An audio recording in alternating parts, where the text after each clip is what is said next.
Hey guys, hope everybody had a real nice Thanksgiving, enjoying this nice long weekend, a little time to spend with the family and get away from work and stuff like that. What I'm going to do right now is just walk through the greenhouse, show you a few of the things that I got going on. And right here is some of those Diva Cucumbers. I've talked about them many a time, parthenocarpic variety. I don't need bees in here to help pollinate these things.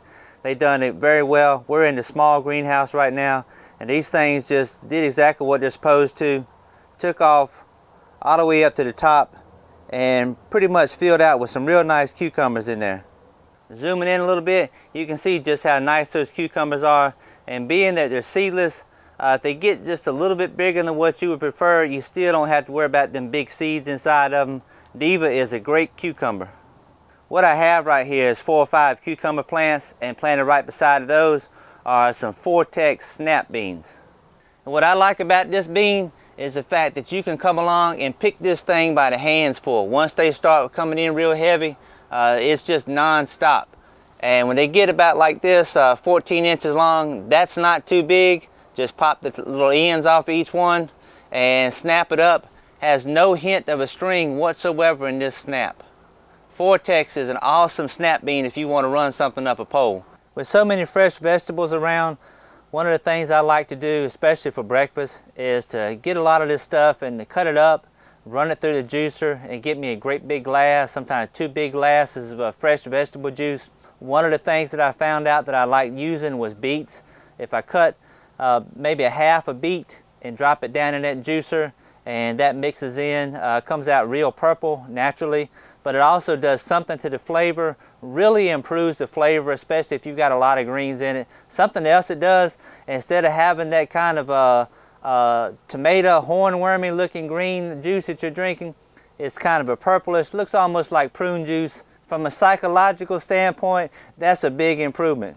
Right here I got some Detroit red beets that I started in the little seed trays, made sure they sprouted. I've had trouble with germination in the past and never been able to grow these things, so I got them going, transplanted them, and they're looking pretty good. One thing you notice is everything is leaning towards the right. This greenhouse is on an east-west axis with the south to the right of the screen right here. That's where everything is being pulled to, because that's where the sun is right now. This is one of the important things you have to remember when you're deciding how you want to orient your greenhouse, whether you want to go north-south or east-west. Depends on what time of year you're going to be growing. In a situation like here, when I'm east-west and I'm looking to do some stuff in the winter during the shorter months, if I took something along this south wall and let it grow all the way up, 4 or 5 foot tall, the rest of the greenhouse over to the left would get no sunlight whatsoever. So that's why I chose to put these over here on the south side. They're not going to get up very tall, and they'll still get plenty of sun and not block out the rest of the greenhouse. And to complete this first part inside the small greenhouse, got some more tomatoes coming on right here. Got plenty of tomatoes right now, and what's really cool about it is I can just come out here and pick, half a dozen or so, put them in a bag, and if I'm going uptown, drop them off by somebody on the way or something like that, and just be able to share this stuff. It's out of season. Nobody else has fresh tomatoes right now, and you talk about something good. You slice that tomato up and put it on the turkey sandwich. Man, oh man. Back in the spring, I planted some garlic down beside my tomatoes, trying to do something to ward off the insects, that companion plant deal. And one of the plants that a lot of people brought up as far as companion planting was borage, and its ability to kind of repel the pest insects. So y'all talk, I listen. Here's my borage. This is some milk thistle. Supposed to have some medicinal qualities to it. I forget what they were. When the time comes, this stuff gets up big enough where I can cut it off, I go back and look it up and try to figure out what exactly I was supposed to do with it and why I bought it to start with. Right now it looks like a big old briar. These are the bell peppers that I planted back in April, and I said at the time that I anticipated them pretty much getting up to the top of the greenhouse. I think they would have, were it not for one little tiny problem.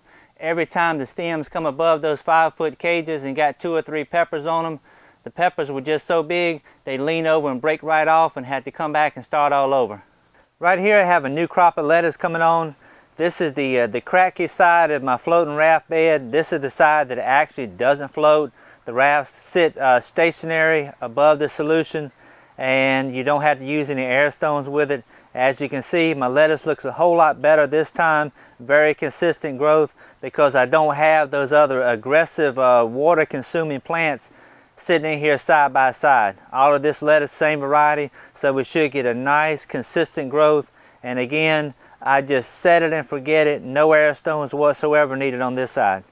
This is the aerated side of the same bed where I've got the bubble stones up under it providing the oxygen to the water. These rafts do actually float sitting directly on the surface of the water, so that situation there does require air stones. These are done extremely well. This tatsoi, the chard, arugula, the lettuce, even my little watermelon plant in here is still growing. The one drawback to this particular system is the fact that once these plants are done, I'm going to have to pull it all out and totally restart it again. Clean it up, get the rest of the nutrient solution, whatever's left of the water, take that all out and start back over and refill it again. This is the one drawback that I see to this type of method, the fact that you can't just continuously keep on going. You have to stop it, clean it up, and restart it again. Much like the rail system, very similar. This is where I think aquaponics is so attractive. In a fully mature aquaponics bed, you would come in and you would pull that head of lettuce out, or the chard, or whatever pepper plant, or whatever you had. You could pull a plant out and come back right behind it with another seedling and never have to fully restart. So you'd always have plants at various stages of development, as opposed to a floating raft system where basically everything is going to mature at the same time. I've got a third greenhouse frame, had it for several months now, trying to decide what to do with it. I got my backhoe back running like it's supposed to, so I can start digging some holes and maybe bury some tanks to put the fish in. Haven't decided yet, but don't be surprised if sometime next spring, early summer, you see an aquaponics greenhouse. It's on my to-do list.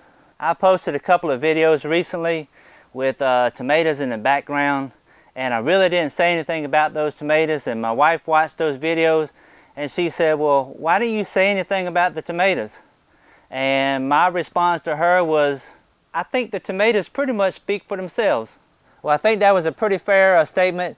The tomatoes do speak for themselves for the most part. Not a whole lot I can add, but I will say this right here. Sometimes what you see looks like a whole lot of tomatoes, and yeah, it is a fair amount, but once I get in here and start picking these things, they're going to disappear pretty fast.